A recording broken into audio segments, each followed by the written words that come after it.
Welcome back, everybody. Fnatic is just one win away from joining Origin in the summer finals. The teams are getting ready for Game 3. They're Unicorns. It's raining a little bit like it was on the Rift for them, sadly enough, in the previous 2 games, although it got better in Game 2. They had a better early game. The Ezreal got ahead, but then it just shows how many times that Fnatic is so much better in any given situation. I think this game really highlighted the fact that Fnatic always have a plan in what they're doing, because even though they're behind in gold, it felt like always UOL were following them around the map. They were pushing the right waves, and whenever UOL took a tower, Fnatic took 2, simply because they were pushing the right waves at the right time, and eventually just ended up in a big team fight in mid, where UOL kind of had to face check them because there was a threat of Baron. Yeah, let's take a look at that replay. Pretty much sealed the deal for UOL and Fnatic just hunting them, even though... Pretty much, if you take a look at the vision control, Unicorns of Love need to face check them, and this engage just comes in, and Unicorns of Love can't really shout Jumanji, and the Stampede won't stop. It doesn't really work that way. And of course, Fnatic have the superior teamfight composition. This is one of the better teamfight compositions in the game, simply because of the Rumble, Azir, and I don't think it needs explaining. And eventually, the face check happens, and game over. Please explain. Just kidding. Well, one thing that's been instrumental in both games with Fnatic, once they're ahead or once they find the position to fight, getting into the fight and cleaning it up, they've first picked Sivir on both sides, which, you know, it's not game-breaking. It's not this is a Sivir pick or they lose, but it isn't helping the Unicorns. I mean, they have to ban Kalista out. Do they now look to take away the Sivir so that we're not in this Elise or Sivir position? The difficulty is Fnatic, again, on blue side, they're going to get one of the 2 of them if they're both up. So if you're the Unicorns, what do you even do with that? I mean, like I said already, I'm not sure how to draft against Fnatic right now. Like, even as a player right now, I have no idea how I would put myself into a favorable position, because if one of your position is not really meta-reliant, like, for example, Power of Evil, we have questioned his champion pool maybe coming into the series, and multiple times. We don't know how deep it goes. We don't know if... We know for a fact that Vardax is not a Kalista player, so they can't really trade the Sivir for the Kalista too. So it puts them in a very awkward situation. It's like the biggest issue is the fact that, imagine if they didn't ban the Lulu. They could play the Lulu mid, and then they could eventually ban the Azir, and they would have more options, and they would be able to blind pick or flex a mid/top lane. And also the biggest issue, as you mentioned, the Kalista. Like, I can imagine they had some, like the draft, I think the idea is good, but there's just some missing pieces in the shape of Kalista, maybe a Lulu, and those kind of things. We'll see if they find the pieces in the next one. UOL, they have to fight to stay in this one. We're going to kick it over to our casters and get into Game 3. Thank you very much, Shucks, and the rest of the analyst desk. Quick reminder that later today we will hand things off over to our friends in North America for their second NA LCS semi-final, and that is a hell of a hype match between Team Liquid and Team Solo Mid. Before we get to that, we need to see whether or not Unicorns of Love can at least pick up 1 win or more against Fnatic. And Official, I know you feel very strongly about the Janna and Lulu bans. I don't think it's the smartest bans coming in for Unicorns. I don't feel like they're targeting Fnatic where Fnatic is beating Unicorns. They're using this mobility so extremely well because they keep getting Sivir as a first pick, and you don't want to run Sivir Janna anyway. So what's the point in banning the Janna if you know Sivir is going to be the first pick? And it just doesn't make any sense. And also, Unicorns are playing way too much around the bottom lane, which has been the weakest lane for Unicorns all split long. And the winning factor for Unicorns actually came out of that bot lane, which was their support Hylissang once he roamed. So why commit so much time to getting a strong bot lane if you can just pick utility AD carry, free up Hylissang as a resource, let him roam together with his jungler Horo, and most importantly, at the start of the split, it was Kalista Sivir, tier 1 AD carries. If either you ban both or neither and you trade them, I think that's the approach Unicorns should have taken this game. Look how slow Fnatic are on their final ban because of the fact that Zia was taken off the table. They will, however, once again, remove Victor. Thank you very much. Janna and Lulu is not banned. Yes, it will open up for Fnatic to run like a Sivir, Lulu, Olaf composition. Potentially something we have seen, or we have seen their components for it. Unicorns should still be able to get Elise and Shen though if Sivir gets first pick, which is what we expected. 5 mid laners are banned. That means there's a lot of champions out of that champion pool. Yes, they didn't have a shared champion pool, but a lot of these picks were kind of outdated. So we'll have to see if it's even worth for the Unicorns of Left to counter pick mid or secure just one of the better picks that are left. Wonder how Febin's going to react as well. Perhaps he'll go back to his Jace. Something we've seen, fallen out of favor, but could definitely be played here by Fnatic. And if Unicorns are so afraid of this Lulu coming in for that potential Lulu Olaf comp with Sivir, you have to take it here now with the Elise, in my opinion, on the side of Unicorns a lot, because it was so key for them in the early game to have a stronger jungler. Unless, of course, they want to say, hey, we don't think you're going to take the Elise because you want Olaf. I don't think Fnatic is looking at it that way, though. So, would expect the Elise again for Horo. It was the only thing really working early on. Could just do exactly the same as the Shen, though. Shen or Lulu, honestly, for the other pick. Shen is obviously a flex pick. Jungler, It's coming, though. it's the stronger one on Horo here, the Elise. Fnatic are likely to pick up the Lulu, but they can also just wait. Say, okay, reveal where that Shen is going, and then we can still see what we build with our composition. Janna was the key pick that you didn't have to ban. Taking out Ahri, then, even though we haven't seen February use it, obviously in this series you've only seen play Azir, they decide to go full in on the mid lane bans. If they are that afraid of an Olaf Lulu composition, then that could have still been a third ban from them. Anyhow, Unicorns get good picks in the first rotation that work for them, but still it's going to be about snowballing top and then transitioning that into either mid or bot lane. I would like to see into mid lane. So I don't talk about hovers too much, but Fnatic just hovered 3 AP mid champions with decent amount of wave clear. You know, in the Ziggs, in the Cassiopeia, earlier on the Xerath, that might indicate that Huni is still looking Take the at Lulu and potential go Olaf. 80 carry or 80 base champion in the top lane. Could even be a flex Olaf. Could even be later on a Riven coming out again. However, they lock Lulu, which is a flex in 2 positions because support has been locked in. I just want to see Olaf top lane with this. Into the Shen. Strong lane. You have the fantastic speed up. Huni gets fed. I think Unicorns shouldn't have banned the Ahri. Should have kept it on the Lulu. But anyhow. And of course, even if that Cassio had got locked in, that is also a flex for Fnatic. We've seen Huni running at top at MSI a long time ago. Rumored to tilt people. Rumored, of course. But for Fnatic, they've got the ingredients of yet another Stampede composition. Don't go Lucian again. And let's find out what Unicorns of Love. What other options does Vardax have? Varus is banned away as a flex pick. If he goes Corki here, you need a physical mid laner, otherwise you have way too much magic damage. And let's look at the physical mid laners Power Wheel have played. Oh, Varus, banned away. So by Fnatic banning Tristana. these 3 champions, could go to Tristana for Vardax. Tristana, for me, is a better Lucian. If you want a champion that 1v1s people very well, that has a gap closer, that can at least take towers down and doesn't get wrecked because it has such a low range, just take Tristana. Unicorns of Love have lost 2 games in a row with a very similar type of team composition. Their last pick has been very slow scaling Poke. Will they try it one more time Give me a Syndra then at least. and risk getting knocked to the 3rd place decider? Remember, if Unicorns lose this game, they face H2K for a spot at Worlds for championship points on that record. We'll find out with one more pick. We're hoping for something stronger in lane. Fnatic though, Olaf is what we're expecting, plus Something. I mean, you can go Rek'Sai jungle with it if you want the Olaf top lane and then put Lulu in the mid for the safe lane. Now that it's a blind pick. Might still be a Lulu. Yeah, in the mid lane anyway. Yeah, sure. Rumble top, yeah, to Olaf jungle. A lot of possibilities here for Fnatic. They're running 1 tank, 1 jungler that they will make a tank with the Wild Growth. They have a safe pushing mid laner that will go relatively even, which has been the recipe for success so far. Their bot lane will go relatively even. And then we have Huni, who will just make smarter teleports than Vizichachi. That's the thing now, if Power Wheel wants to run a more aggressive lane, again, we're looking at Syndra as one of the options. At level 6, that's annoying because Lulu can ulti herself and shield herself and prevent getting one-shotted. So I think it's very smart for Fnatic to take Lulu as the blind pick. And then we see somewhat the same in saying, we don't want to risk a 2v2 top against an Elise, we're not going to win. So we're going to take a farmer top laner in the Rumble and, okay. Kill. The aggressive champion has been played yet in playoffs. In the mid lane, but looking back, Unicorns of Love have yet to make a counter pick work.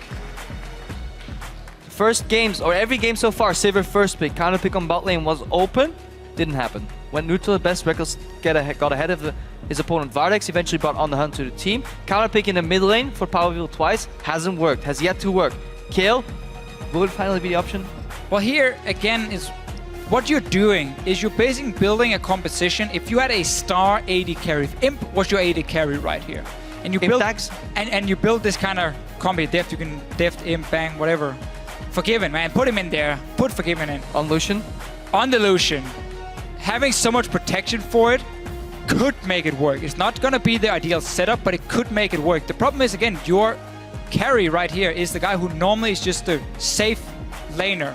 And now there's so many things built to protect him. The problem is, play Lucian into this lineup for Fnatic.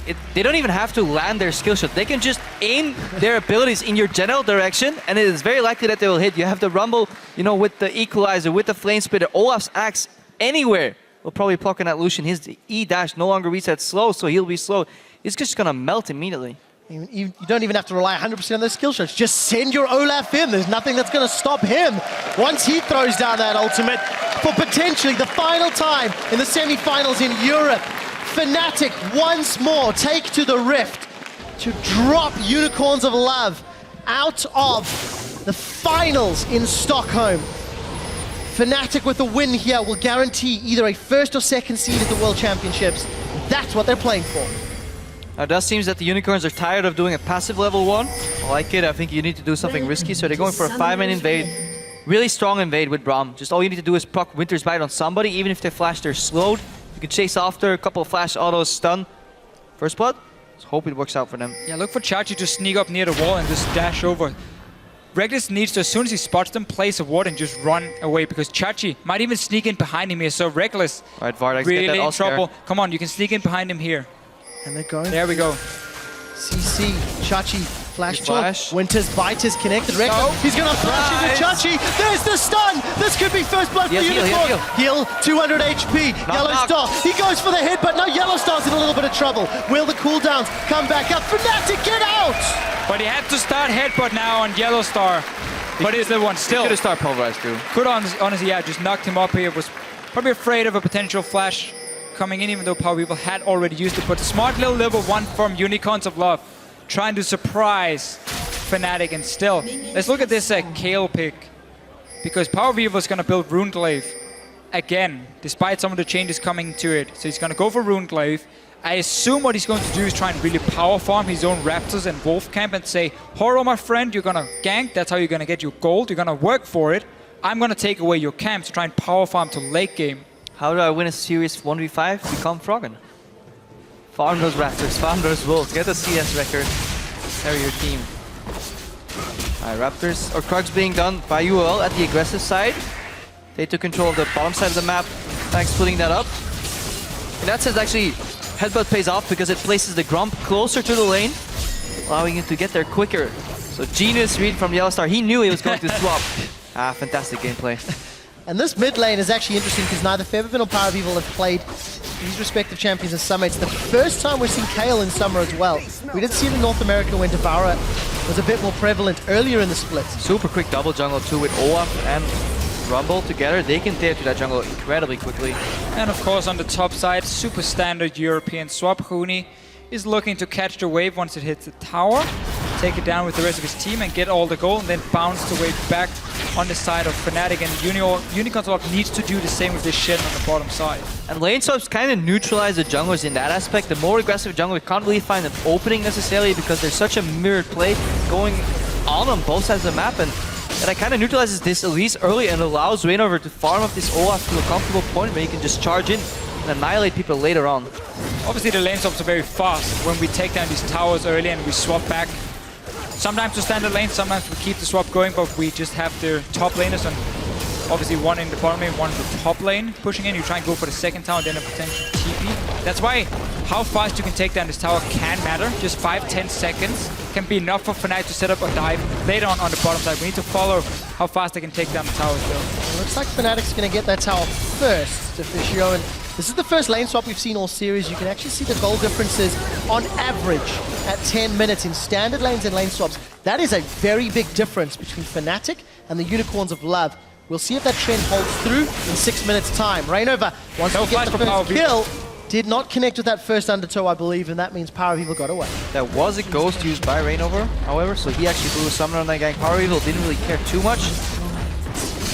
Still comfortably farming that mid lane. Now we have to watch Horo. Where is he going to find his opening? Oh, Unicorns of Love decided not to bounce the wave down here. First of all, they shared the tower gold. Are they actually And now they're pushing the wave down to Reckless so he can catch the wave. You now have two lanes where waves are slow pushing down towards Fnatic. So you have to decide and say, where do you want to go and shove it back into the tower?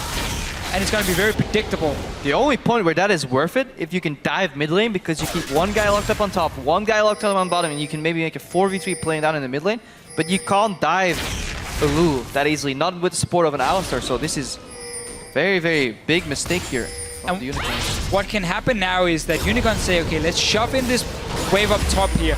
We need that wave to reset at the tier 1 tower, so there's a lane for Chachi to farm, because he's on his Shen, he needs farm to be effective. He needs to hit level 6 fairly early. Huni needs to know this is going to happen, so he backs away. If anyone shows from Unicorns on the bottom side, if Chachi TP's down to catch the wave, look for Huni to follow him and just 4-man dive him. Yeah, but Huni can't follow if he dies. Oh, he should not be walking in here. Taunt, Winter's Bite, stun, flash away. Huni's going to give up a kill. Huni! As the Fisher throws away his pen, you guys can't see this. He literally just threw his pen in the air. He's like, I'm done. You have 4 guys on top side. You know that's the only place they can be. Why are you walking into your own jungle? He's just confirming his suspicions. Are they here trying to kill me? Yes, Guaranteeing the tower. It's next level play. I bait you to kill me and I give my team their second tower of the game. No? Even though we're trading towers. Yeah, okay. Big mistake though from Huni. Honestly, the second time this series, he is not respecting a numbers disadvantage at his part of the map. Earlier in game 2, he was overextending when Fnatic was going for a 4-man play on the bot lane. This time they're doing pretty much a mirrored play. 3-man on the bot lane. Could have punished that play from Unicorns a lot pretty hard, but they find a pick, and that's honestly what they were looking for. Yeah, and very key for them. So we trade towers.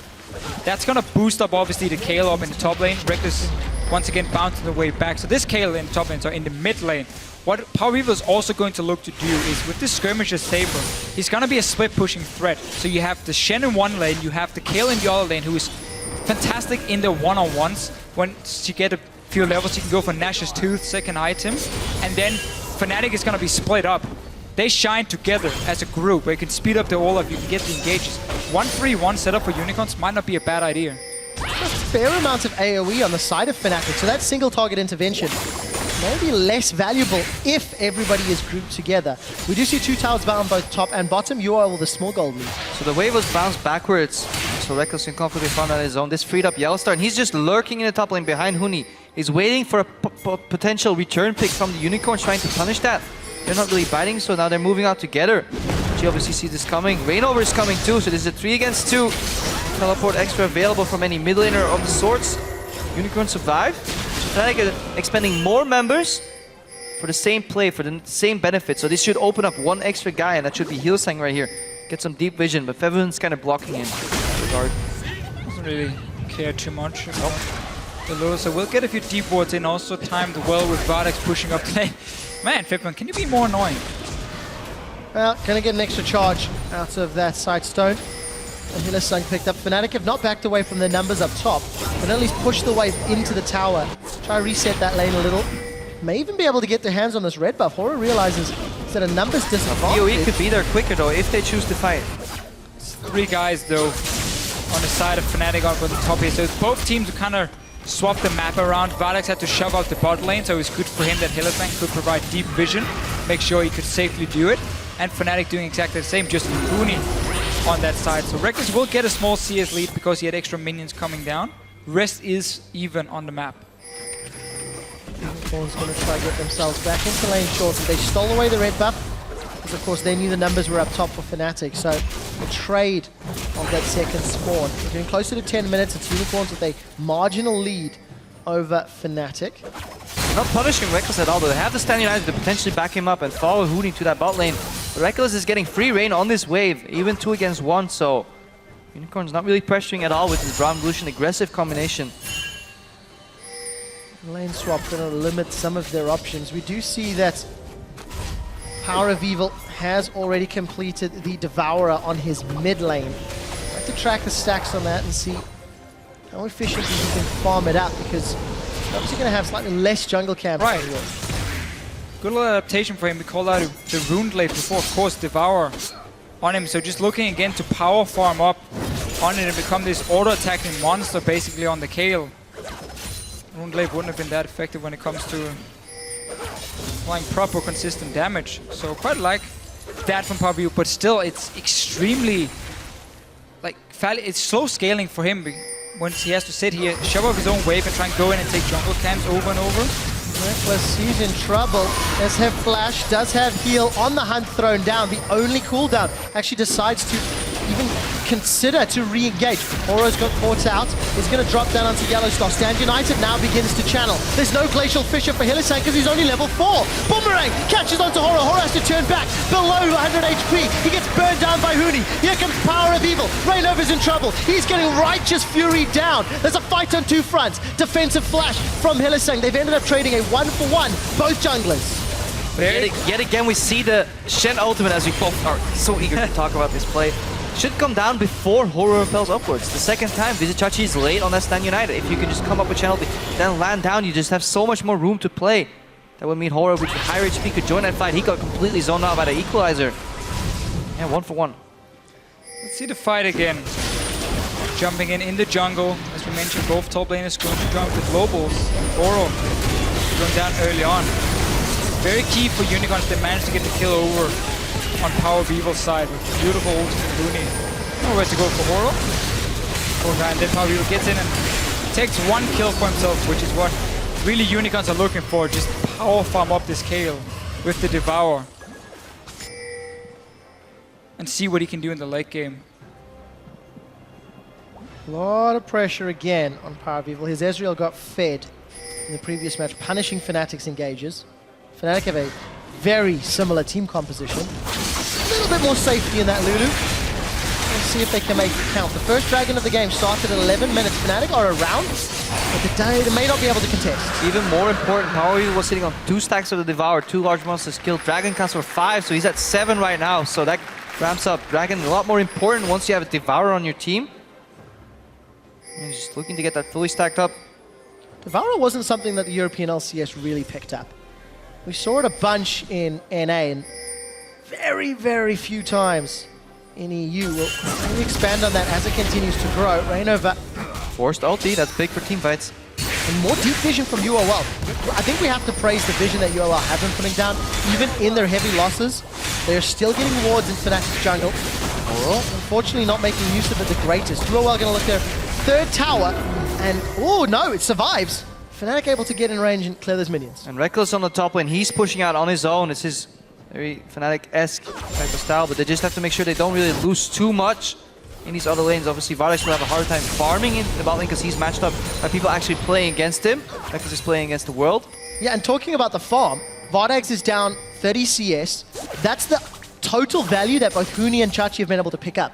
This lane swap and the movements and the back and forth has hurt both of these top laners. So Chachi's not tanky on the Shen yet at all. That's what happens when both teams are swapping the dual lanes against the top lanes and keep shoving down the waves. They force them off the towers.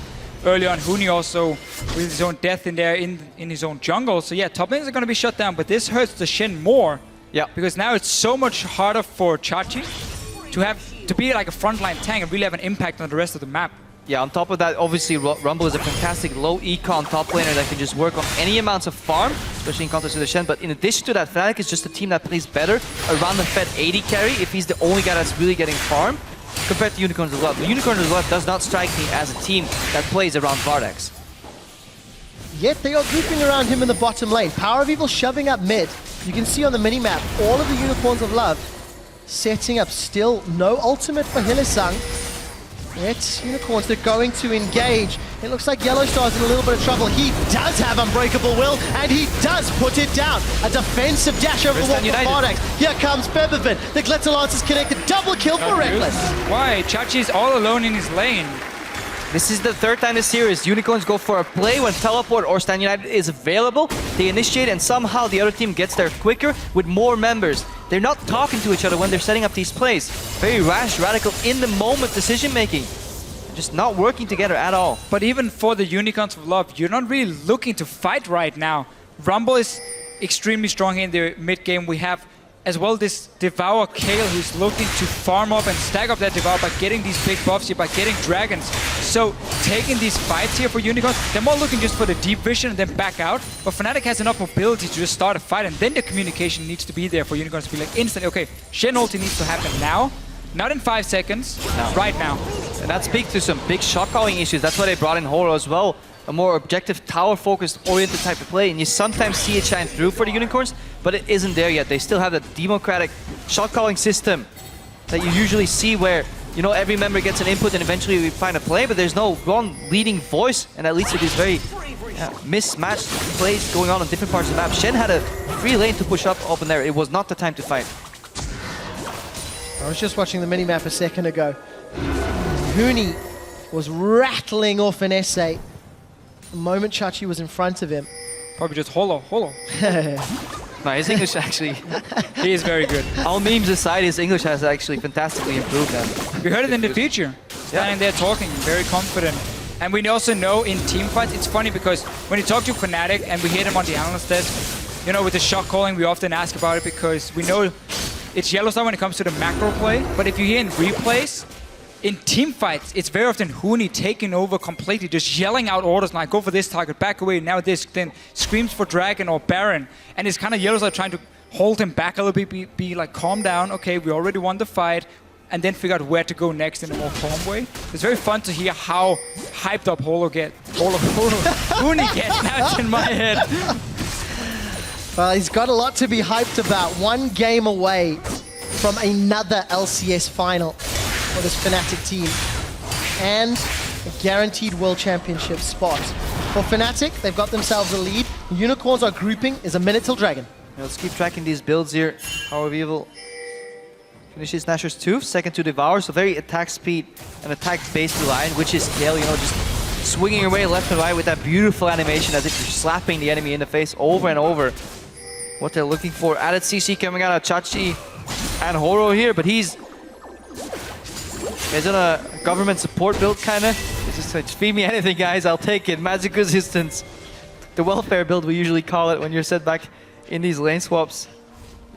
Tommy Cinder finish it, working towards potential Sunfire. Finally seeing those top laners get their hands on a little bit of CS. But we've not seen a tower fall in quite a while. Both top lane and bottom lane have been affected, but Feathervin has been able to hold off Power of Evil despite losing a lot of hit points on that mid-outer turret. Yeah, you do learn to appreciate the value of a single CS once you play that lane swap and the top lane. You're used to getting 100, 200 CS all the time, but once you find yourself starved, your appreciation for that 25 gold of a creep does go up immensely. Let's try and look though at how Unicorns are going to play out these team fights, because we know Fnatic has the tool to start the fights with all this mobility here. We know once the next Dragon spawn, they can aim for that one. Unicorns, it's going to be so much about how much damage can Power of Evil deal during his ulti. Because we know Reyno is going to smack into that back line here. He's going to have a few seconds and he's building so much attack speed, so much on-hit damage.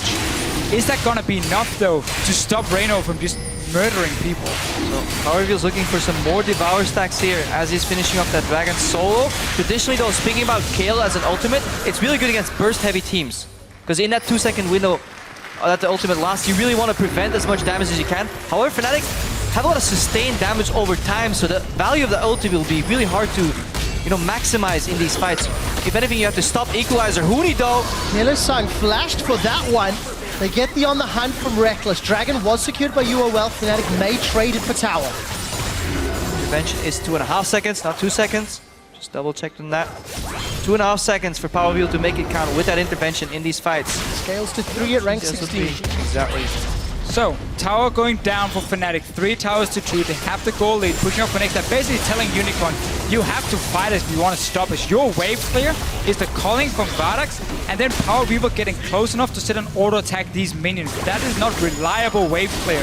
So when you have Sivir, Lulu, it's enough range to slowly take down these towers. And Vizichachi is stuck in the top lane. He's just too slow at pushing out these waves without the Sunfire cape. He can't get anything done there, really. He's just too far behind. Yes, he has the Cinder's finish, but he just needs to get in a flying position or an ultimate. Something needs to happen or Unicorns are going to lose another tower. Well, we'll find out. Fnatic are saying we'll start it. There's the equalizer. Intervention is out and Power of Evil is swinging. Righteous Fury is out. He's got one, but now he's on the wrong side of the jungle. Chachi and Vardax trying to pull Fnatic's attention. 1 for 3. Vardax gets away with his life. Chachi's left standing. And it's going to be a successful team fight for Fnatic with no tower. So Fnatic simply saying, we know the engage is coming, we can dive in as well. And when you knock up multiple members and a Rumble ulti, well, of course, Kale ulti for Power of Evil is going to be used on himself, so Horror goes down right next to him. And let's just see, how can the carries from Unicorns really deal damage here? Power of Evil has the ulti, so he can stay in range, but Vardax right now he gets to hit Yellow Star, and then he gets headbutted away, so he's basically out of the fight completely. Just have to really give props to how Fnatic is layering their CC. Equalizer comes out. Yellow Star Q flashes in, keeps 2 people on top of it. Then W disengages Vardex out of the fight. They have 2 carries. They eliminate one, force the other one to flash over the wall. Trading evenly 1-for-1 on a kill. And this type of competition just simply isn't worth it. Fnatic will be happy to take that. And that initial axe from Rainover, I believe, hit 3 people. He got a triple kill in that fight. He is well on his way to start carrying this game with that jungle Olaf pick. PoE flashing over the wall after intervention timed out. Hard to see whether or not PoE can find better positioning. His Devour is currently at 20 stacks, not sated yet. Still farming up, still no Sunfire Cape. Unicorns of Love are hemorrhaging gold, and they're even further behind as we crest to 20 minutes. And we still need to see Unicorns try and really maximize the farm on this kill, because once again, Power Weaver and Vardex are stuck in the mid lane together, sharing farm. That's not very fun for the Lucian when the kill is just like slap, slap, slap, minion wave is gone. So Vardex keeps falling further and further behind. He was denied a bit in the swap, and then also now here in the mid game. Power Weaver in this is in the 1-3-1 we mentioned earlier, but now he needs to worry about this Baron, because the ping walls have already been placed from Fnatic, and we hit 20 minutes. And if you look at time spent in the side lanes compared to added benefit from it, I feel like Huni has spent less time in these side lanes farming up, but just at better times, and his CS is pretty much bang on even, barring 10 CS maybe right now for Chachi. But Chachi has been split pushing all this time, while Huni joined his team, set up for this dive, laid out the equalizer after the undertow connected. And again, this tower in the mid lane is looking to fall, and Chachi just can't do anything. He's peeling off that wave just too late. Has teleport available, stand united soon, he just keep pushing. But he's at risk of getting rotated upon. Have to ask for Unicorns of Love why they don't want to run Hylissang on an engaged support. Because what they're lacking all these fights here, or in this setup to the fight, is a good way of reaching Fnatic's backline. Every single time. They don't have any ways of getting Shen into the fight properly. It's like Hylissang running in on his own with a Shen ulti, and it's too easy for Fnatic to react and pick the right targets. So Fnatic, they're going to try look for Unicorns of Love. Here comes Chachi. He may not be in time. We did see Power Weaver getting the tower, but has he lost his entire team? 2 members are down. Oro's going to get saved by Stand United defensively. But Fnatic just throws his axes in the air like he just doesn't care. He just completely Rambo's in there because he knows he has a support from Fevern coming in with Wild Growth. Even if he dropped him right there, wouldn't have mattered. But he got all the cooldowns down. But yes, on the bot lane we have Hail Mary split push coming out of Power Weaver, but somebody should be able to deal with that after the Baron. Can he get the inhibitor? Got a lot of attack speed. He should actually, if Chachi can stall. Super minions in the bottom lane versus Baron-empowered minions in every other lane. Unicorns of Love will be trading bottom inhibitor. Chachi's going to give up his life to make sure Power Weaver can get out alive. Horo's going to connect with the Cocoon. Chilling smites down, I believe. It's not going to matter. Chachi has managed to survive.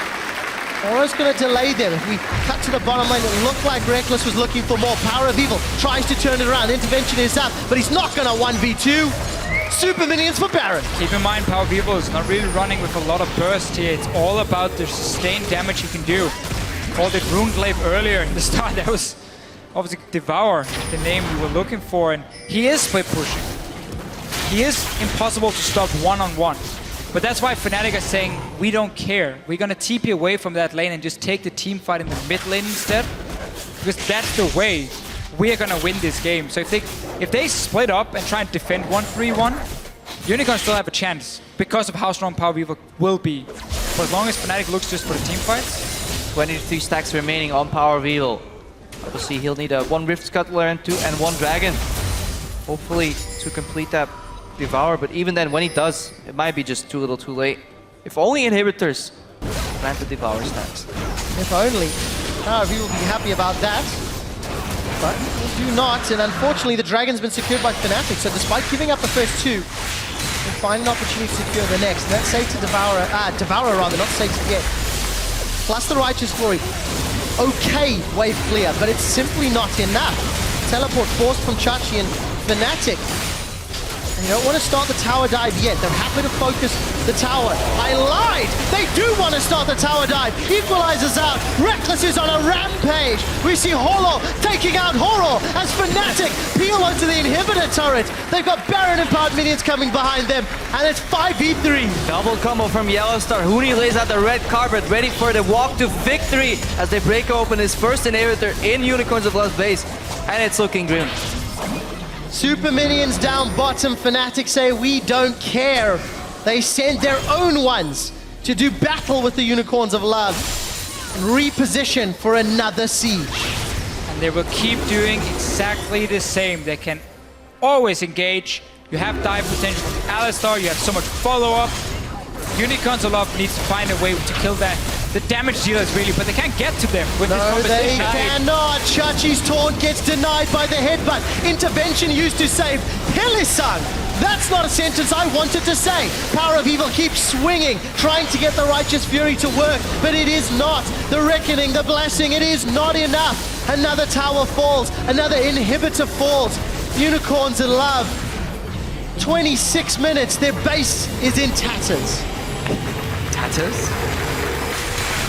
Fnatic though, they're so good at capitalizing on this Baron buff. This is the first tower that's gonna go down tier 2. Watch Yellowstar here. Combo, 3-man, Equalizer, Undertow coming too. Equalizer doesn't even fully connect, but it saves them the exit path, and that's all they need to do, because if Unicorns decide to fight, they're gonna lose anyways. They take one tower, this second tower is gonna go down, then they rotate to the mid lane. Take a third tower, 2 inhibitors. The amount of gold value and structure value that Fnatic get out of each individual Baron is just so high. And just take a look at your scores. 0-0-10 for Febiven, 0-0-11, 10 out of 12 kills, 11 out of 12 kills. They are playing their roles perfectly. Rainover's even picking himself up. Harbinger, exceptional play from everyone at Fnatic. Most importantly, 100% kill participation on the Sivir. That's what you do with a Sivir comp. You group up and you get to the finals. Actually, if you look at the kill participation for everybody, Yes. it's 85% plus. This series here has been very clear. There's been such a big difference in terms of champ select. The champion pools that Comms Fnatic could run compared to Unicorns of Love, they've been stuck running Lucian every single game. They've built compositions that would early snowball and often around that bot lane as well. But it's not the lane you want to snowball. You've never done that in the EULCS and now Chachi taunted. I think that was a 4-man knocker from Yellowstar. Huni goes golden as Fnatic want another goal. They want to get to the finals. It's a triple kill for Reckless. It's a quadra kill for Reckless. The Power of Evil's run away. There will not be another pentakill on the man that got the pentakill. Unless they can chase him. They want the style points. Reckless is running. He's got the grit. He's got the memory. He's got the pentakill.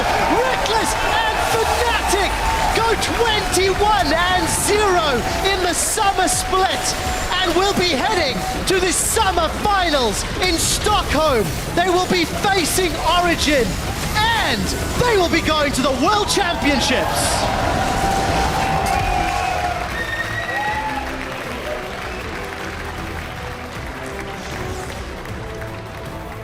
And all that's really left to play for Fnatic is what seed are they going for? If they lose in the championship finals, they get the highest championship points. And for second seed, if they win, undefeated season as well. undefeated seed, the glory. But they've always came out, we don't care. Yeah, of course. When do you start caring about your undefeated season? 3-0 here, very convincing fashion. And Unicorns, they will have to go home and hopefully readjust their strategy going into the match against H2K. At least it seems like Unicorns were lacking tools when it came to picking compositions. It was too easy for Fnatic in terms of banning out Power of Evil, and then they're saying, well, we know as long as we get the Sivir pick, Vardax kept falling back on Lucian. The compositions here were basically the same despite losing the games from Unicorns. The only change really the mid lane pick, which then also changed every single game. And what a disappointment, in my opinion, from Hylissang and the team not giving him an engaged support. His roams were so impactful in the quarterfinals against Roccat. He was target banned in the spring finals. Hylissang, the performances we've come to expect, unfortunately not there because of the team comps and the way Fnatic played. I think Braum is a fine roamer on its own, but you just can't pair him with a strong laner like Lucian that requires him to be present, because otherwise this Lucian was falling behind. Hylissang could have roamed, it didn't come out this way, the way it had before, because in addition to that, they also had no kill potential in the top lane. Before, what we saw in the match against Rocket was, okay, Hillsang bases, says, okay, Hor, you're going to go counter gank or gank top. We're going to follow up on that play. Just didn't work out, and that's why Fnatic is this happy. You can see, Series. and the thing I want to highlight as well, that Fnatic have not shown that level of happiness in many of their wins. They've been very hypercritical. Yes, they have just qualified for finals. They 3-0'd UOL. Just went to Worlds. They've got their ticket to Worlds. There's a lot of reason to be happy. And it's great to see just how well they performed. They won Game 1 in 26 minutes. Game 2, 32 minutes. Game 3, 27 minutes. Yeah. I mean, in aggregate game time, 3 over around 30, 31 minutes. Everyone coming into this match were basically saying, okay, is it possible for Unicorns to win? Clearly not. Because Fnatic was so far ahead of them, pick and ban wise, in-game as well.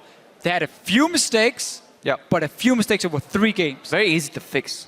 Very easy to fix. It's basically more or less being greedy when you don't have to. Like Huni taking a path down his own jungle, getting caught out, overextending in a lane. That is just a bit of greed. That can be fixed.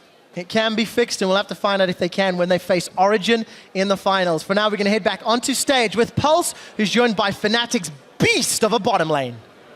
Thanks, guys. I'm joined by both Yellowstar and Reckless after that domination of a series now. First off, you're now 21-0 in this split. What do you take away from games like this? Because you're not losing, you're making very few mistakes.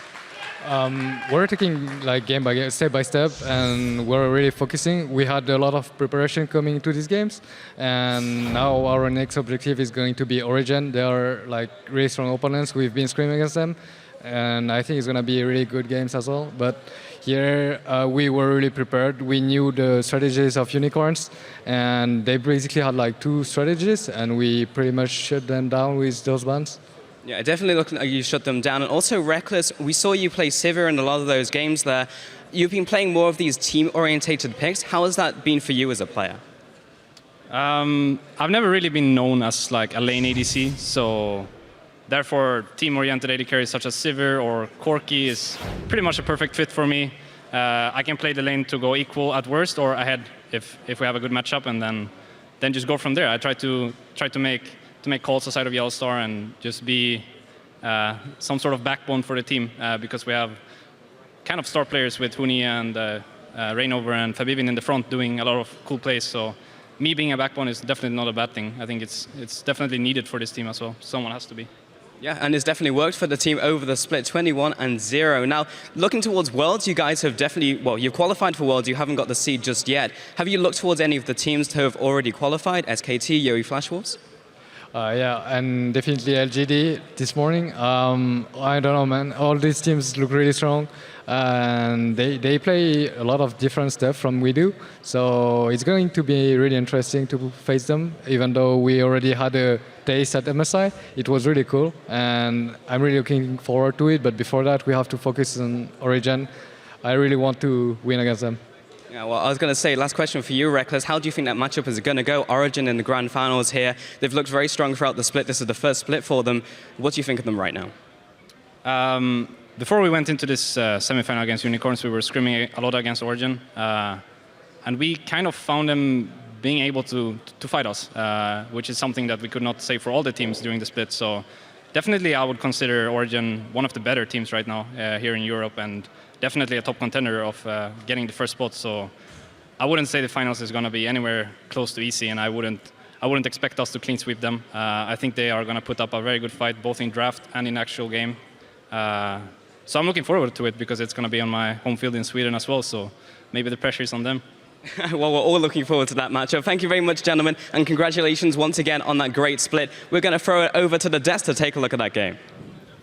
Thank you so much, Pulse. Well, these two, even after that performance, level-headed, keeping a clear eye.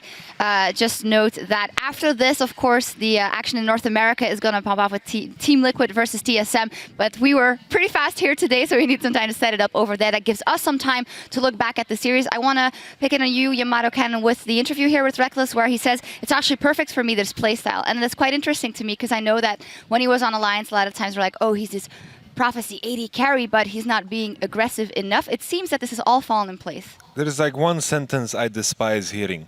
This guy should play more aggressive. What does that even mean? You need to take a look at the matchup, analyze his role in the team. And as he said, he's the backbone. Yeah. Yeah. Simple. I mean, it's true. We see this first pick Sivir every game, mainly a takeaway from Vardax, but also because Fnatic as a team really use the utility so well to force these team fights. So having an AD carry who can always at least go even is going to help Fnatic a lot also moving forward against international teams where we have some fantastic bot lanes they're going to have to face. Yeah, there have to be a lot to learn from this. Let's bring up the picks and bans from this last game to look at the adaptation, maybe from the side of UOL as well. They dropped the Ezreal, but they got the Kayle. Clown Fiesta Kayle.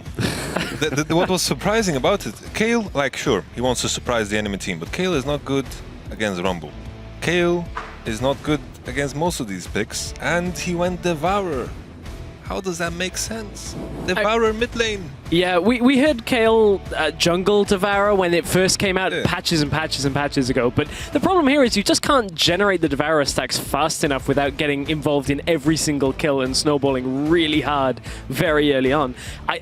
I guess I kind of would have liked the idea had they paired it with like a hyper carry bottom lane as well. The problem is Vardax isn't a hyper carry. He's not going to play something that is going to scale super well, so you've got no target to ult other than yourself. Yeah, we talked about this a lot during the game, of course, how Unicorns are drafting compositions which would be good at snowballing an AD carry with the Shen down the bottom lane.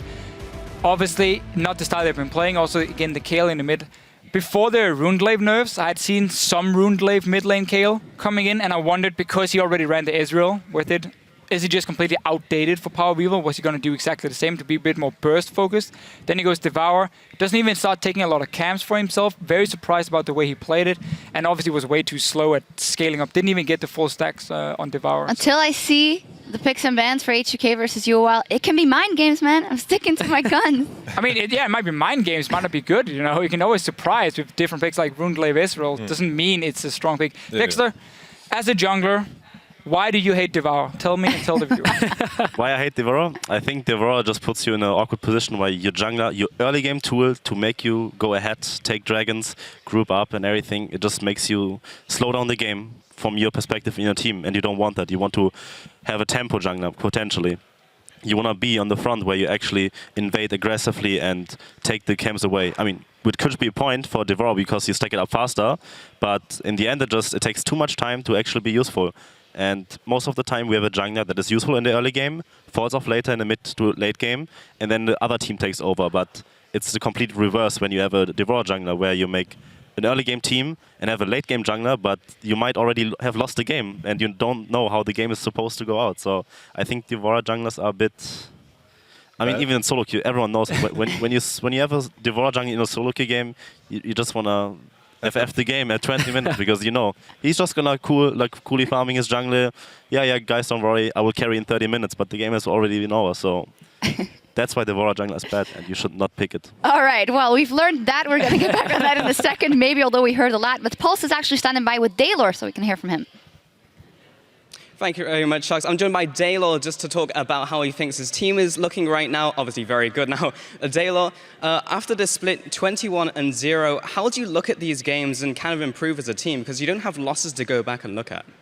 In every game, even if it's a win, there's a lot of mistakes. So we're always looking into detail. So at the beginning of the, in the first split, we were working on the basis, on the very basic stuff. And then when we covered this, we just started working on getting better at core things like communication, or it could be vision, playing around our spikes. And so in every game, there's a lot of details that can be improved.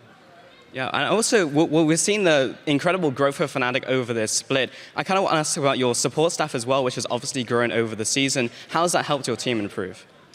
I think it's really important. We have since the beginning of the first split, we have an analyst, and now we are growing, getting more analysts or more stuff.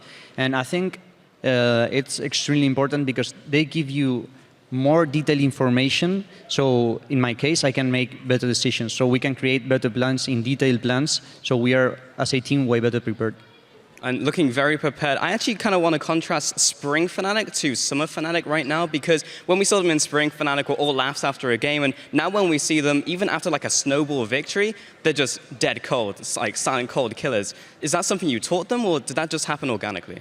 I never told them this. It's just that on the first split, it's like everything was new. We were more excited. We were a new team, so every win was more emotional. But along the road, we learned that we need to kind of control our emotions to be able to perform. So going back to the question about how to improve, now we're looking into details. So even if we have a really clean game, we are calm because we are thinking about our details. So even though we are happy, of course, we will not be overly excited. Right, and you've been looking at your game obviously a lot. Are you going to be looking towards your own game or Origin's game as you go into the finals? Who are you going to be focusing more on? For sure, I will look on them, but for sure I will look on us. So there's nothing special. I will prepare like I'm preparing for every other matchup. Well, perfect. Thank you very much, Daylor. Congratulations on an amazing split so far. We're going to throw it back to the analyst desk to take another look at the game. Thank you so much.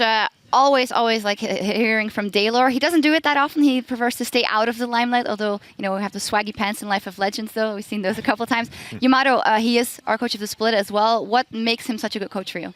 I think even though Fnatic has had this 21-0 record, I think improvement is still visible. That is what is very incredible about what he has done. And I also agree with the fact that the thing is, with emotions, they're very inconsistent. That's why, you need to look at League of Legends as its business. You have to be stone cold, no emotions, because they can distract you and kind of get in the way of what you want to accomplish. I think one of the most interesting things regarding Daylor, his coaching staff, everything, is his support staff, his analysts aren't all going out there, getting themselves out, onto social media, that kind of thing, and letting a lot out there. Because, when you're at the top, if you give too much away as an analyst, as somebody part of a team, people can pick up on that. And teams will start to read into what your coaching style is, what you're looking for in a game. And I find it very intriguing that Fnatic as a team only ever let you know what they want you to know. The same with their Life of Legends, what they tweet about, the things their players talk about in interviews. Fnatic don't let too much go too often, and they hold their cards to their chest. Not like this rocket coach here, just sharing everything out there. I don't quite mean that. I don't quite mean that. But I think you will never know.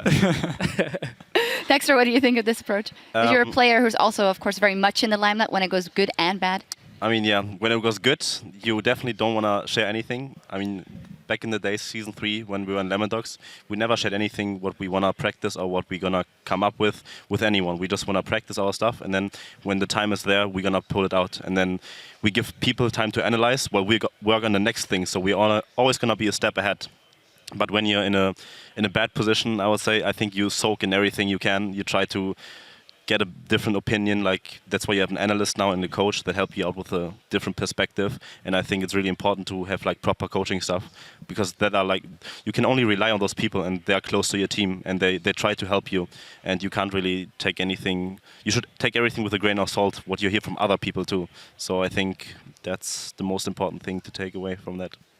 And of course, the opinions we see a lot of fans have of teams when they are performing poorly. Luckily for Fnatic, didn't have to worry about any criticism. This split, they won every single game. We have still seen some people come out and say, are they really that good? Are they getting overhyped coming into Worlds? Now they're already locked in the spot. But just looking at Fnatic compared to every other team we have here in Europe, they are fantastic. They are, of course, a level above the rest. We have to see what Origin can do in the final. But this team should be able to represent Europe properly at Worlds. Yeah, we'll dive into that a little bit more in a second. On that, though, the Unicorns of Love, of course, in this matchup, not their best matchup, and you talk about how people react on social media to things. UOL has been on the receiving end of a lot of criticism all the time. Not to say it is, in some places, not deserved, but it does mean something if this team still manages to get to the semifinals twice in a row in one final. What does that say about, just the ecosystem of the teams, Yamato? I think why the team has taken so much criticism, well, I don't even know if it's true, but when I take a look at Unicorns of Love, I feel already from the first split, their philosophy about the game was practicing and improving something that was so inconsistent. I prefer solid play. For example, HTK from the start, they promoted solid play and improved their solid play from the start. Unicorns of Love have kept promoting this inconsistent play. In the end, when the teams get better, they're going to kind of fall behind, because inconsistency will just fall behind in the end.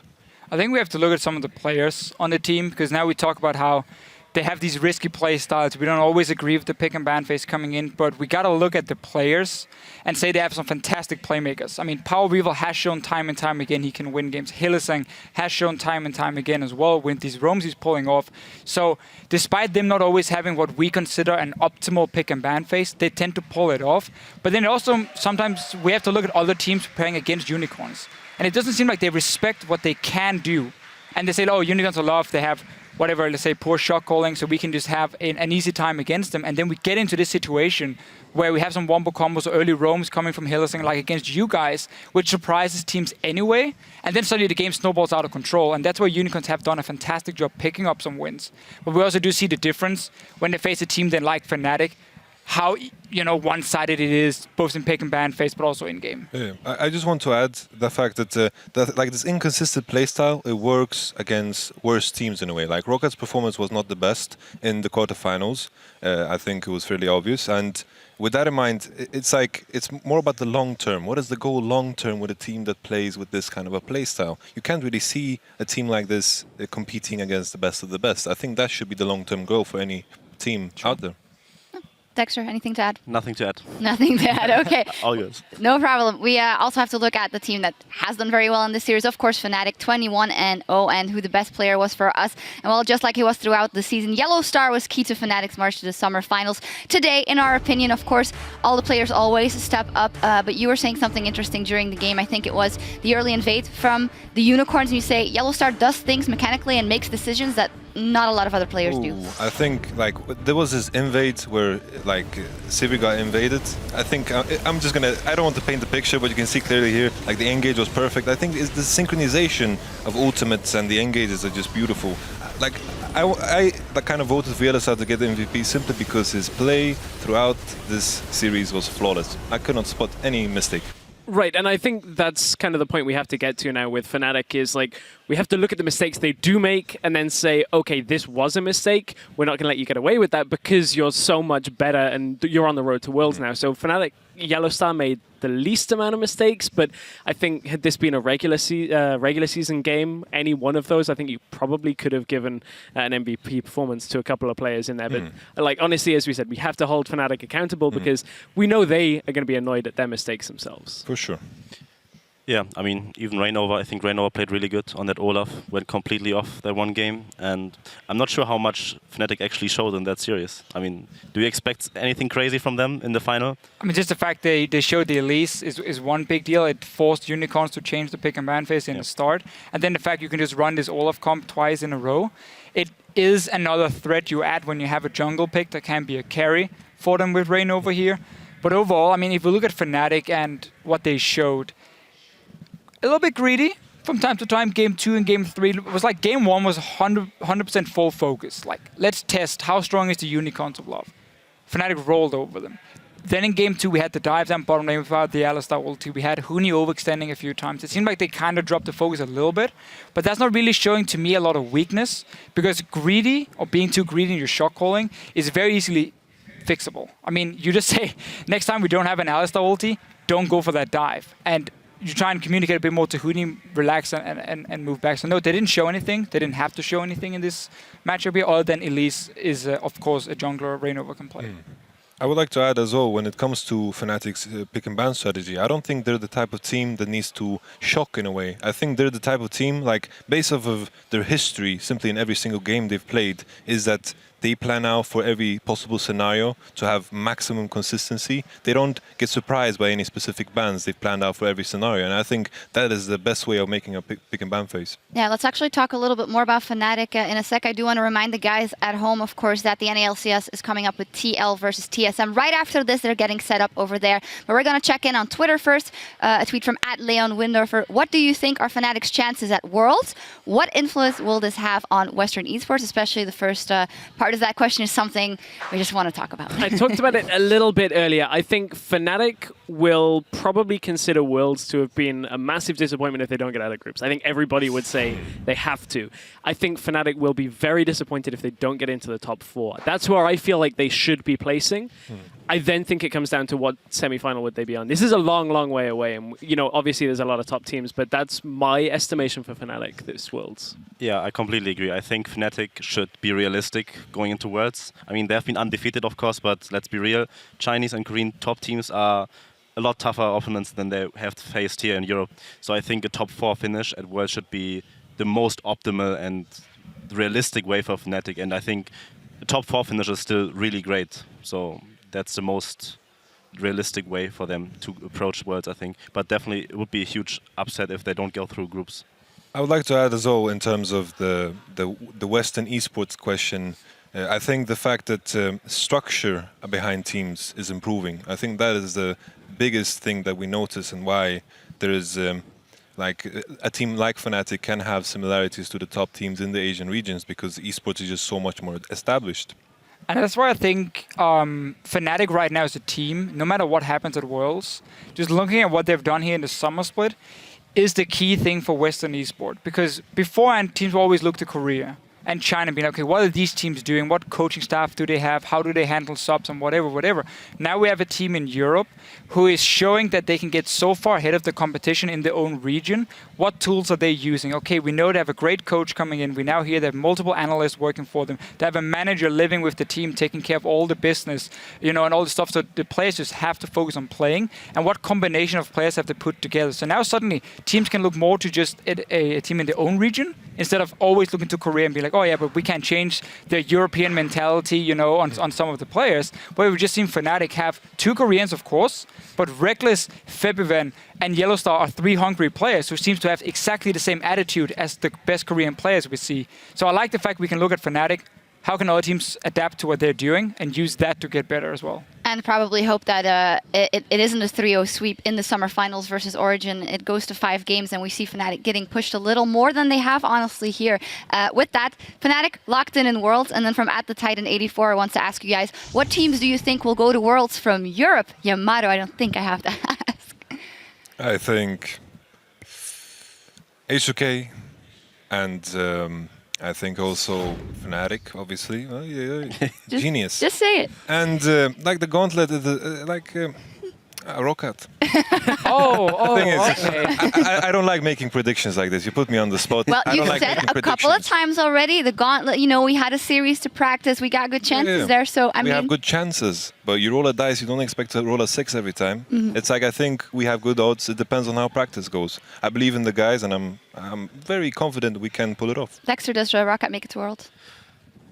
I really like you, Yamato, but I think H2K, OG, and Fnatic might go to Worlds. Come on, 2-0. 2-0 versus Origin, man. Yeah, but we 2-0'd you too, so does that mean we go to Worlds? The problem is, Yamato... Stay salty, man. And Yamato, you do need 3 wins in a best-of-5 as well. So you can go 2-0 up again, but if Origin pull it out, I feel like it... Hey, what if Origin win the split? True. Could be Fnatic. Come on. No, Fnatic could have points. Fnatic could have points. Maybe. Okay. Yeah. Safe one. You said it, H2K, Origin, and Fnatic. However, Unicorns, of course, plays H2K the 3rd place match in Stockholm, and the winner will get the 2nd seed and go to Worlds. If Fnatic wins. Unless Fnatic loses the finals. So we definitely cannot count out Unicorns yet, despite losing 3-0 to Fnatic. H2K also, honestly, lost pretty heavily against Origin yesterday. So we have 2 teams who have a lot of problems they need to fix in just a week, and then show up and see if they can make it to Worlds. Yeah, we'll see what they make it to Worlds. The thing is, I just want to talk about the Unicorns of Love H2K thing. It's like, I feel both have sides of issues, obviously, but I feel like the H2K have the talent to supply and to kind of fix these issues, because I feel the biggest issue was the draft and kind of confidence in game. And with that in mind, they have a player on the bench, and I think these players that they have a massive champion pool, like individually. And I feel like learning Kalista in a week, too hard. It's too hard. I cannot believe it. And Fnatic just showed how you can draft against the Unicorns of Love. They picked almost the same every single game. Vardox and Lucian 3 times in a row. Well, To be fair, if you're forced on Lucian 3 times in a row, then you're kind of in a bad spot. But that's the thing, again, now Fnatic showed, they highlighted some weaknesses. We saw Power Vivo try and find new picks. Go back to Runeglaive Ezreal, we saw Devour mid lane from Kael'Thas. Like, he was clearly cycling through a lot of different picks he's been practicing, didn't find anything that worked. So H2K can look at that and say, is the plan really just to ban out Power Vivo like Fnatic did? But even with the sub, I think we touched on it yesterday as well. The jungle, Horo obviously was put in a bad spot here, and he did make something happen in game 2. At least he got that first blood, he got some things rolling. So that Lulux Horo, Batongjoke, Horo matchup, how influential will that be? H2K can approach the new game, what they have, completely differently and say, hey, we're going to practice with Batongjoke, because Betonioka has shown that he can play Elise, that he can play Nidalee, that he can play those champions that we need him to play in order to stack up to Horo. But they could also just say, hey, Lulex, we need you to practice those champions. We have 2 subs, maybe split scrims to motivate the player, give him more time in the solo queue to practice those champions. I'm not sure. I mean, I think either way, H2K should be in a pretty good spot regardless, I think. Every single game that the Unicorns of Love go into, they're underdogs. Yep. And they made semifinals twice in a row in finals. But What is good. it, man? It's good. It's good for them, yeah. I like being the underdog too, because there's no pressure on you. If people expect you to perform, then you have pressure on you. You know, you're like, hey, I have to perform. And then if you go in, yeah, everyone expects you to lose. So you have nothing to lose basically if you play. You're in the right team then for being the underdog for now, at least. Oh my God, I'm sorry about that. Our last tweet to switch gears a little bit, because we will be going over to NA, of course, after this when they finish setting up from @xpodware. Who do you think will win the NA LCS and why? CLG is already up there, and now Team Liquid versus TSM in the other semifinal. Looked pretty convincing for CLG yesterday. I think this the semifinal coming up today is a little bit harder to call. I feel like if Piglet and Liquid can get themselves rolling in bottom lane over the TSM bottom lane, that should be a series they win. But then you go up to the possibilities of a final. I kind of stress. Do I want to say it? I think CLG had the potential to win. CLG for me is talk about beating a dead horse. Oh my gosh. Do you have faith? Well, if TSM win, they'll definitely be beating a dead horse in Team Liquid today. That would be very interesting. Fischer, your boy Bjergsen. I mean, always got to cheer a little bit for Bjergsen Centaurian over there, but impossible to call, honestly. This one, yes, CLG showed up. We've also seen them then go in and completely fail right after. I think they look strong. I think both teams playing today as well, though. Liquid has looked really good in the regular season. I think if they take down TSM, they will take down CLG as well. Yeah. So I think it all depends on today's match. I think if TSM goes to the final, they will probably win against TSM. But if TIP goes to the final, I think CLG will win. Beating themselves. That might be it. Good strategy. Yeah. Good job. What? Keep going. Nah, I think CLG has pretty good chances of winning. I mean, now that I'm no longer there, you know. Well. True. No, it's I believe in CLG. I think. Yeah, CLG. I'm thinking Team Liquid 3-1 final. Bam. All right. 3-2 versus TSM will be intense. I have called it. I've seen in my crystal ball at home. 3-1 Team Liquid. Well, we will see what happens. Well, Fnatic here was on the top of their game today, and they put on a show for style points, to end the series. We have a tweet from @MelsXR who tweeted, Fnatic couldn't have wrecked them any less. 3-0 in the semis, 21-0. Here's your LCS big play of the day. It's a triple kill for Reckless. It's a quadra kill for Reckless. The power of evils run away. There will not be another pentakill on the man that got the pentakill. Fnatic, they want the style points. Reckless is running. He's got the grit. He's got the kill. He's got the pentakill. Well, it wasn't that mechanically super gifted or anything, but it's a pentakill. He was right-clicking. Yeah. That's difficult. AD carries. Right-clicking only. So easy. What? Is it? I'm just kidding. Obviously, it's super hard. Yeah. It's just the complaints I hear all the time when people complain about AD carries. Oh, did you just right-click and out DPS me? Yeah. Never hit the tank. Never hit the tank. Focus. DPS. But nevertheless, really nice for Reckless there and Fnatic pentakill to round things off before they head over to the finals. That means that our bracket is well settled in at least to see the finals and the third place match here in Europe. Let's take a look at who's left standing. Fnatic, no surprise there. Let's talk a little bit about those finals. Fnatic versus Origin. Of course, we already touched on UOL versus H2K. As said, the winner of that goes to Worlds if Fnatic wins the whole thing. But then there is if they win the whole thing. They're up against Origin. What are you looking forward to in this matchup? Reckless already said it. I don't think it's going to be a clean sweep. Could it be, first off? I mean, sure, it could be. Fnatic will be favorites in this final here, but I think Origin showed up big time in the semifinal versus H2K, had a good performance in that one, at least compared to what H2K delivered. So we have also seen before when they played, Origin could at least win the early game versus Fnatic. We saw them get the 7k goal lead and then took a 3v5 team fight. Big mistake, which basically lost them the entire game.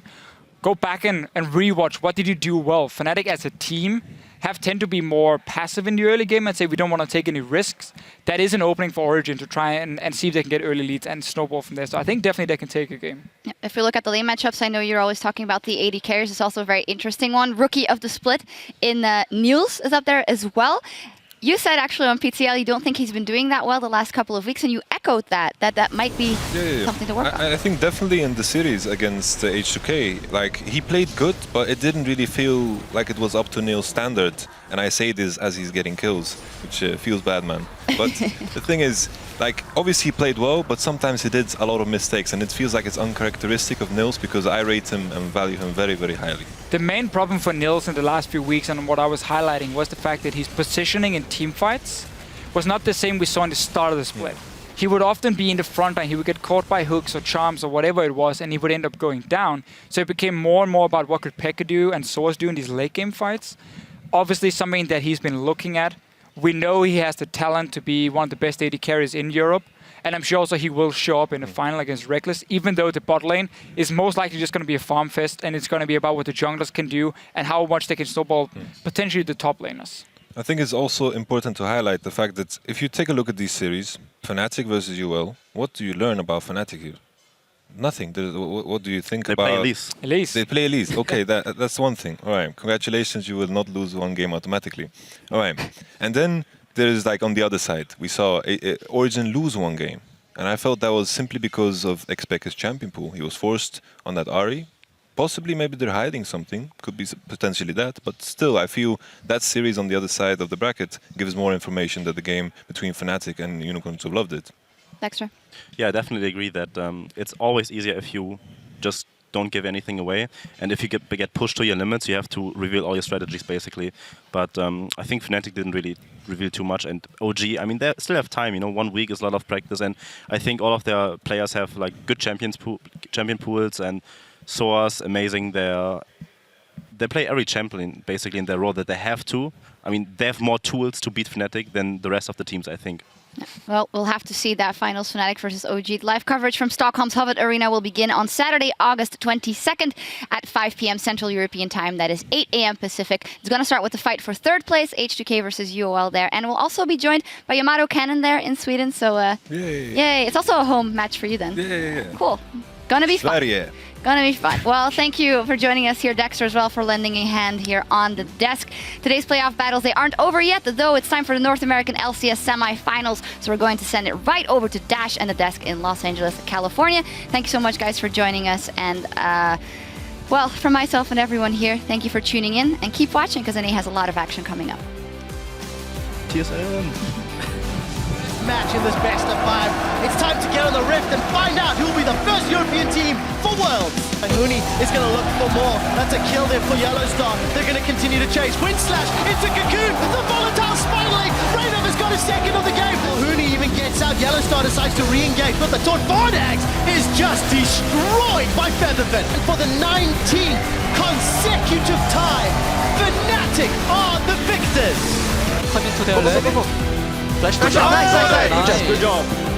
Sivir flash there. Can you? I'm giving Drop the the flash. as well. Time it is 20 Sivir. Guys. Good job. We need towers, guys. Ghosts up as well. The engage finds Power of Evil. With him out the fight, a lot of the damage is removed. Vardags gets crit down. 1 game away from guaranteeing an appearance in the World Championships. So the only topics we can talk is about Fabian's snake, poop, and all this disgusting stuff, right? So Why Fabian's snake? You say my snake is disgusting. Yeah. Wow. Whatever. Another tower. Well, we'll find out. Fnatic the same wheel started. There's the equalizer. Intervention is out and Power of Evil is swinging.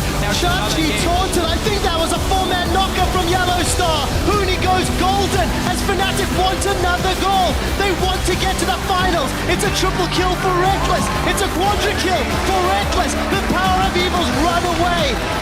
I can't go. I speed you. Go, get it!